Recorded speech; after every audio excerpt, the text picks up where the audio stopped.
may be forced to decide about things that no one seems to know, or to be willing to say. If you were at home, at work, anywhere in your daily life, you might be ready to throw up your hands. You might not want to make the effort. Here, you must. You must. Let me remind you, there was a real crime.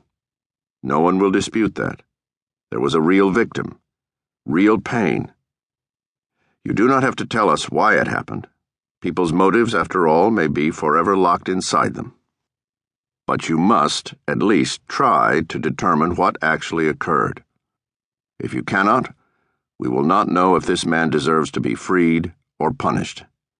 We will have no idea who to blame. If we cannot find the truth, what is our hope of justice? Spring. Chapter 1. I should feel sorrier, Raymond Horgan says. I wonder at first if he is talking about the eulogy he is going to deliver. He has just looked over his notes again and is returning 2 index cards to the breast pocket of his blue serge suit. But when I catch his expression, I recognize that his remark was personal. From the rear seat of the county's Buick, he stares through the auto window toward the traffic thickening as we approach the south end. His look has taken on a meditative cast. As I watch him, it strikes me that this pose would have been effective as the picture for this year's campaign. Raymond's thick features fixed in an aspect of solemnity, courage, and a trace of sorrow. He shows something of the stoic air of this sometimes sad metropolis, like the soiled bricks and tar paper roofs of this part of town. It is a commonplace among those working around Raymond to say he does not look well. 20 months ago, he split with Anne, his wife of 30 years. He has picked up weight and a perpetual grimness of expression which suggests he has finally reached that time of life when he now believes that many painful things will not improve.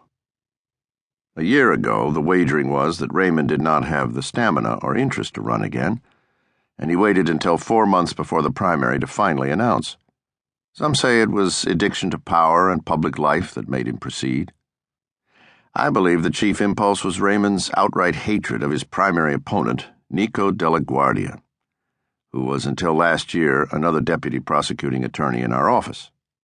Whatever the motivation, it has proved a difficult campaign.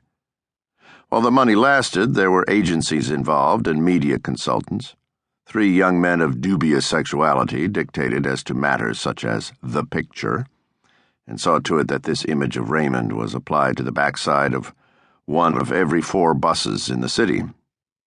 In the picture, he has a coaxed smile, meant to show a toughened whimsy. I think the photograph makes him look like a kind of sap. It is one more sign that Raymond has fallen out of step.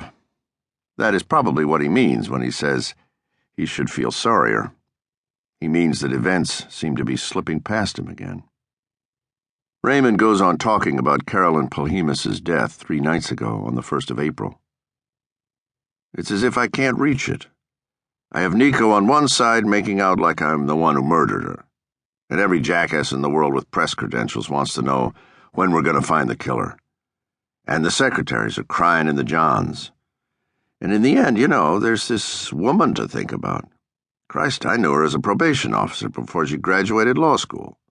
She worked for me. I hired her. Smart, sexy girl.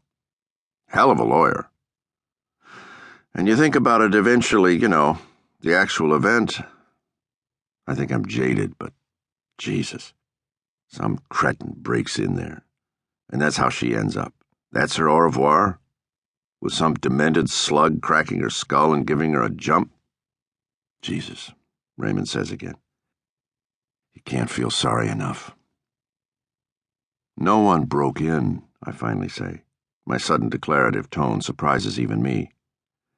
Raymond, who has momentarily resumed his consideration of a lapful of papers brought along from the office, rears his head and fixes me with an astute gray eye. Where do you get that from? I'm slow to answer. We find the lady raped and bound, says Raymond. Offhand, I wouldn't be starting off my investigation with her friends and admirers. No broken windows, I say. No forced